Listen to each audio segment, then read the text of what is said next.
आपका हृदय विकल हो रहा है कामना से, तो आप उस समय तटस्थ भूमिका रखिए।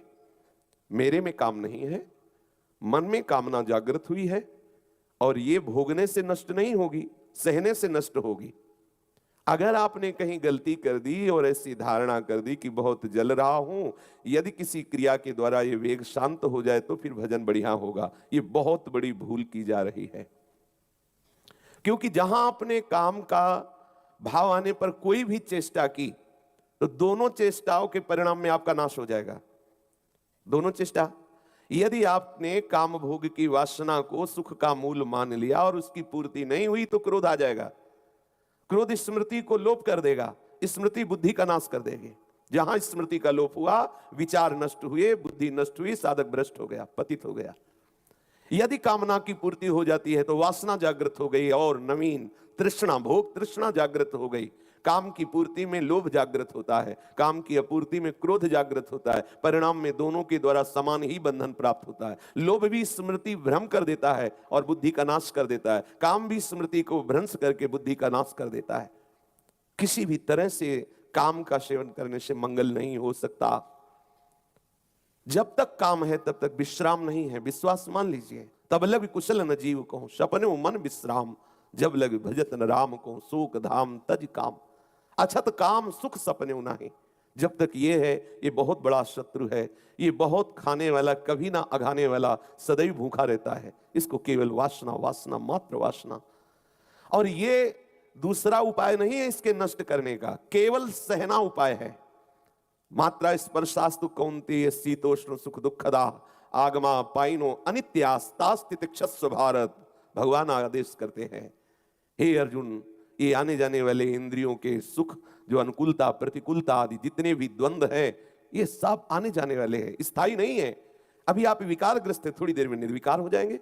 लेकिन यदि आपने विकार के अनुसार जो विकार प्रेरित कर रहा है वैसी चेष्टा कर ली तो फिर आगे परिणाम निर्विकार नहीं आएगा, फिर तो और विकार बढ़ जाएगा, फिर और आप भ्रष्ट होते चले जाएंगे, जैसा अभी तक पीछे जन्मों में होता रहा है। बहुत जन्म हो गए इसी चाल में मुझे मन फंसाए हुए है कि अगर ये भोग मिल जाए तो मैं शांति धारण कर लूं। भोगात शांति नहीं है, त्यागात शांति है। यम ही न व्यथयन्त्येते पुरुषम पुरुषर्षभ, सम दुखा सुखाधीरम स्वमृतत्वाय कल्पते। हे अर्जुन, जो धैर्यवान पुरुष इन वेगों को सह जाता है, सुख दुख में समान भाव रखने वाला परम पद का अधिकारी होता है। हम प्रियालाल के मार्ग के पथिक है। हमारा हृदय कामना से दूषित भी हो जाए तो ना हमें बोलना है कि हमारे अंदर कामना है, ना हमें कोई चेष्टा करनी, चुपचाप सह गए। सहे सो साधु सहत सहत बाढ़े भगति, गृह तन गुरुहित गार। समझिए इस सूत्र को। अगर आप कहीं भी रोकर के कह देंगे कि हमारे अंदर काम है, हमारे अंदर क्रोध है, तो आपने उस असत वृत्ति की सत्ता दे दी।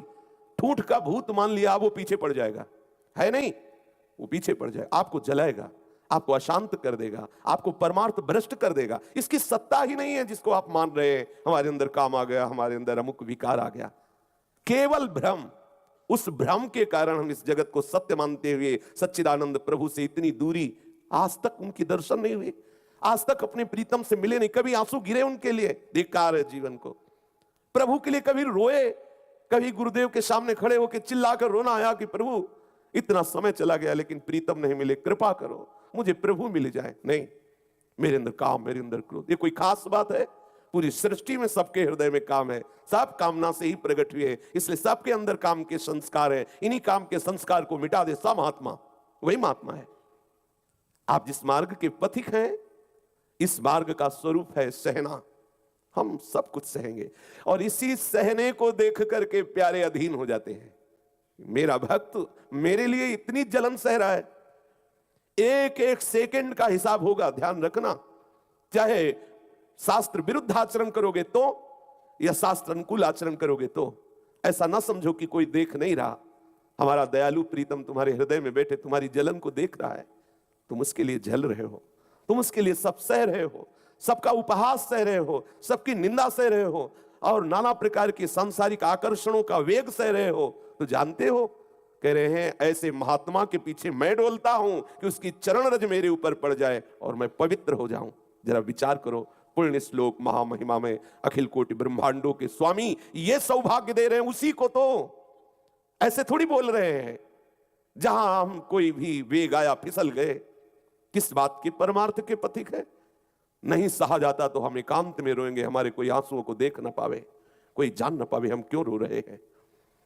ये परमार्थ है, भगवत मार्ग है। बड़े भाग्यशाली हो जो इस मार्ग में कदम रखा है। ये बाहरी किसी की प्रशंसा निंदा, कोई तुम्हें कह दे बहुत अच्छे साधक हो, क्या मिलने वाला? कोई कह दे बहुत नीच साधक हो, क्या हानि होने वाली? जो बहुमान करे को मेरो किए बहुमानत ना ही बढ़ाई, जो अपमान करे को केहू किए अपमान नहीं लघुताई। मुझे अपने प्रीतम से मतलब है, दूसरे से नहीं। जब ऐसी भावना करोगे तो दूसरा कोई है ही नहीं, केवल प्रीतम ही है, आनंद ही आनंद है। इसलिए सबसे प्रार्थना है, इस मार्ग के उपासक को यह समझना है कि सबके अंतःकरण का सृजन कामना से हुआ है। सबसे पहले सृष्टि में कामना हुई को हम बहुश्यामा, कामना से ही सृष्टि है। हम सबके शरीरों का निर्माण काम चेष्टा से है, इसलिए हमारे अंदर परमाणु है, हमारे अंदर वही संस्कार है जिस चेष्टा से हमारा सृजन हुआ है। हम काम संकल्प से, काम चेष्टा से हमारे शरीर का सृजन हुआ है। इसमें वो परमाणु है, इन परमाणुओं को जो मिटा दे वही भगवान, इन परमाणुओं को जो मिटा दे वही भगवत भक्त, इन परमाणुओं को जो मिटा दे वही महात्मा। भगवान और भगवान के भक्त में किंचन मात्र भेद नहीं होता। ब्रह्मविद ब्रह्मयु भवति, जानत तुम्हें तुम्हें हो जाए। एक कामना ने विविध रूप धारण करवा करके फंसा दिया और निष्कामता अपने स्वरूप में स्थित कर देगी। थोड़े दिन की बात है, आप इसका महत्व खत्म कर दीजिए। जो आप इसे बहुत हवा माने हुए, बहुत बड़ा अरे भाई काम आ गया तो कौन सी बड़ी बात हुई, पड़ा रहने दो एक कोने में। ये अनित्यास्तितिक्षस्व भारत, ये नाशवान वृत्ति आई है, एक क्षण में नष्ट हो जाएगी। अगर उसका चिंतन किया, उसका महत्व दिया, उसको चेष्टा की, उसके सुख की तरफ आकर्षित हुए तो खत्म, फिर आपका परमार्थ खत्म। फिर उसी का चिंतन करते रहो, नवीन नवीन भोगों के संकल्प बनते रहेंगे। सावधान, ये सत्संग केवल मनोरंजन नहीं हो रहा, सावधान। ये परमार्थ का पथ केवल ऐसा नहीं है कि ये केवल वाग विनोद या केवल ऐसे मन का विनोद है। मन को मारना, हर इंद्री के वेग को सह जाना, तभी हमारा गोविंद उसके अधीन हो जाता है। ये खेल है। ये अगर कोई कह दे कि भगवान इतना निर्दयी क्यों है, निर्दयी नहीं, ये खेल है और उसका इनाम है। यदि आप इस खेल में सही ढंग से खेल गए तो इस खेल से मुक्त करके अपने चिदानंद खेल में शामिल कर लेगा। आप बहादुर हैं, घबराइए नहीं। आप प्रभु के बच्चे हैं, आप प्रभु के जन हैं। प्रभु ने आपको चुना है, पूरी सृष्टि में आपको चुना है। आप सोचिए कितने लोग हैं जो इस परमार्थ में चलते हैं। चलने वालों में कितने हैं जिनका लक्ष्य होता है भगवत प्राप्ति। उन लक्ष्य वालों में कौन दृढ़ता पूर्वक उस लक्ष्य को बेधता, कौन उस लक्ष्य को प्राप्त करता है? कोई बिरला, को एक पाव भगति जिमि मोरी। जो कहो हरिवंश रस बिरलो समझनहार, एक दोई जो पाइए खोजी सब संसार। रोज चर्चा इसी बात की हो रही, सहन करना, हमारा मार्ग सहन करना, मुस्कुराते हुए सहन करना। प्यारे से प्यार करने के लिए हम हर परिस्थिति के लिए राजी हैं। ये जो हम छोटे छोटे विकारों में रो देते हैं, छोटे छोटे विकारों में परेशान हो जाते हैं, अरे बड़ी जलन हो रही, अरे ये बिल्कुल नहीं। ये कायर पुरुषों वाले लक्षण प्रकट नहीं करने, ये सूरवीरों का मार्ग है। बड़ो ही कठिन है भजन ढिग डरिबो, नागरीदास ने कहा। जैसे एक सती अपने पति से प्यार करती है, अपना जीवन पति के लिए समर्पित कर देती, पति के अंतर्धान होते ही उसको अपने शरीर से बिल्कुल राग नहीं रहता। जैसे एक योद्धा अपने देश पर प्रेम करने के लिए न जाने कितने अस्त्रों का प्रहार हंसकर सहकर मृत्यु स्वीकार कर लेता, पराजय नहीं। ऐसा भजनानंदी उपासक होता है। हजारों वार हो माया के, फिर भी वो हरि शरणम, फिर भी वो अपने प्रभु को पुकारता हुआ आगे बढ़ेगा, पीछे नहीं। इन विकारों का सत्ता स्वरूप सत्य भाव आना ही हमारे लिए पतन का कारण है। इनकी सत्ता नहीं, हंसते हुए मिटा दो। अंदर जो विकार आ रहा, किसी से द्वेष हो रहा, आपके हृदय में कहीं निंदा के शब्द चुभ रहे हैं, अपमान बुरा लग रहा है, ये विकार आपके हृदय में वेग आकर के आपको परेशान कर रहे, कब? जब आप उनका महत्व देते हैं। अगर आप तत्काल बस साधक का इतना ही होता है, अंदर से ऐसे किया, इसका कोई महत्व नहीं, आगे लग गया, नामबाड़ी में लग गया, नामबाड़ी में चित्त को लगा। आप देखो तो करके थोड़ी देर जलन हुई, शांत हो गया। फिर जो जलन आई थी वो जलन अगली बार कम आएगी, फिर और कम आएगी, फिर और कम आएगी, फिर एकदम खत्म हो जाएगी। एक दिन ऐसा होगा कि आप समस्त विषय भोगों के बीच में रहते हुए आप निर्मल रहेंगे। आपका मन ऐसा हो जाएगा जैसा भुना हुआ चना, भुने हुए चने में चाहे जितना खाद पानी लगाओ अंकुरण नहीं आएगा। ऐसे ही जो इस रहस्य को जान गया, चाहे जितने सुंदर सुंदर विषयों के बीच में हो, उसके हृदय में कभी भोग वासना जागृत नहीं हो सकती। नहीं स्वात्मारामम विषय मृग तृष्णाम भ्रमयति। तुम्हें लगेगा, तुम्हें लग सकता है, लेकिन आत्माराम पुरुष के हृदय में कभी किसी विषय के भोगने की लालसा नहीं होती। जो सच्चिदानंद तत्व को जान गया उसके हृदय में फिर ये राग नहीं होता। या रहस्य रघुनाथ कर बेग न जाने कोई, जो जाने रघुपति कृपा सपने मोह न होए। प्यारे, बहुत बड़ी कृपा हो गई है, चूकना मत। ये विकार आपको ठगिए, आपको आकर्षित करेंगे, चूकना मत। मैं जलना पसंद करूंगा, परमार्थ भ्रष्ट होना नहीं। ये स्वीकार करो, हृदय से स्वीकार करो। तुम्हारी स्वीकृति में दम है। तुम अगर स्वीकृति अगर हृदय में बैठा लो कि स्वयं भगवान आवे और मुझे विशेष सेवन की आज्ञा करें, तो मैं उनकी इस आज्ञा का पालन नहीं करूंगा, आप विजय को प्राप्त होंगे, आपको कोई परास्त नहीं कर पाएगा। आपके संकल्प में भी बहुत सामर्थ्य है, क्योंकि आप चिदानंद तत्व के चिदानंद अंश हैं। आप अपने स्वरूप का विस्मरण करके भोगों को इतना महत्व दे दिया कि आप रो रहे हैं।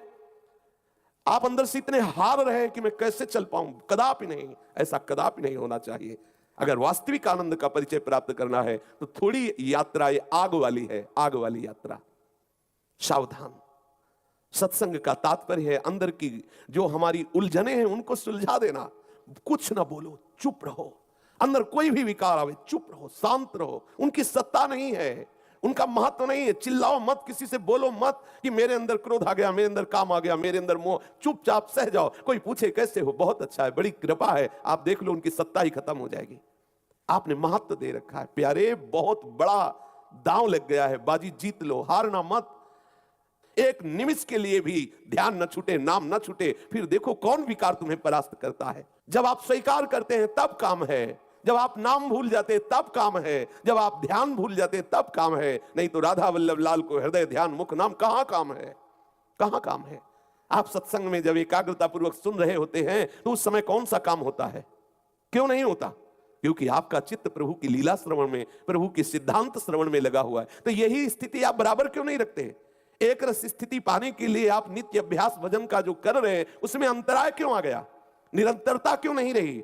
नाम कैसे छूट गया? रूप का ध्यान कैसे छूट गया? ये काम का स्मरण कैसे आ गया? ये क्रोध क्यों आया?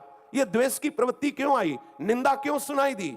ये अपने को देखना है। आप उपासक हैं, आप क्यों अनाथों की तरह विकल हो जाते हैं? मेरे अंदर ये विकार है, और आप एकांत में कुचेष्टा कर बैठते हैं, आप एकांत में मनन करने लगते हैं भोग वासना का। फिर आपको लगेगा जीवन व्यर्थ है बिना भोगों के। अब हम सावधान हो जाएं। उपासक को कभी भी जीवन में अपने अंदर आए हुए विकारों को सत्य नहीं मानना। कभी हमें किसी से नहीं कहना कि हमारे अंदर ये विकार है, नहीं कहना। उनकी सत्ता ही नहीं है, मानना ही नहीं है, बिल्कुल नहीं मानना। आपको लग रहा हो कि जाके जाए न पाए बेवाई, वो क्या जाने पीर पर आई। हाँ, आपको क्या पता चले? तो भैया 13 वर्ष की अवस्था से घर से निकले थे भगवत कृपा से, और अभी आप जो अवस्था देख रहे हैं कुछ दिन के है। ये जो आप देख रहे हैं भीड़ और भड़ा के सब माया का जो लीला विलास है भगवान का, कुछ दिन देख रहे हैं। पूरा जीवन हो गया जलते हुए, और इस जलन में जो आनंद मिला हम तुम्हें कैसे बताएं? उसी आनंद को आप श्रवण कर रहे हो। ऐसा ना समझे कि ये हम केवल बोल ही रहे हैं, इसको सहा नहीं गया पूरी जीवन। अगर हमारा जीवन प्रभु के लिए है तो प्रभु सिर्फ मेरे हैं ऐसा अनुभव होता है। सिर्फ मेरे, मेरे प्रीतम, मेरे स्वामी। और कितना दुलार करते हम तुम्हें कैसे बतावें? वाणी की सामर्थ्य नहीं कि दुलार कैसे उनका दुलार होता है। अगर वो 10% जलन देते हैं तो 1000% शीतलता देते हैं। आप शीतलता का विस्मरण करके जलन का स्मरण करेंगे तो कैसे आप आगे बढ़ पाएंगे? उनकी उस शीतलता की तरफ देखें। ए भुनगा है ये सब काम क्रोध। सच्ची मानिए, आप जिनको बहुत तूफान माने हुए हैं, मेरे प्रभु की मुस्कान के आगे भुनगा है। नाम जापक। आप सोचिए, नवीन अवस्था है हरिदास जी की। कुटिया में एक वैश्या नवीन अवस्था की श्रृंगार करके आती है, नाना प्रकार से वो चेष्टाओं के द्वारा उनके भजन में बाधा पहुंचाने। क्या हुआ? 3 दिन में वैश्या हरिदासी हो गई, भगवत भजन परायण हो गई, और वो महात्मा कुटिया छोड़ करके चल दिए। यह है प्रभाव नाम का। सामने जो भी हमारे सामने आवे भगवत चिंतन परायण हो जाए। इतने हम चिंतन परायण हो कि हमारे शरीर के परमाणु, हमारे वास के परमाणु, हमारी दृष्टि में ऐसे परमाणु हो जिसके ऊपर पड़े वो कृष्ण बोल पड़े, वो राधा बोल पड़े, तब माना जाएगा आपका भजन। अभी हमारी ही निरंतरता नहीं बन रही भजन की। सहने में जो आनंद है भोगने में नहीं है, विश्वास करो। ये भोगी सब देखो मच्छर नहीं उड़ाए उड़ते, सच्ची मानना।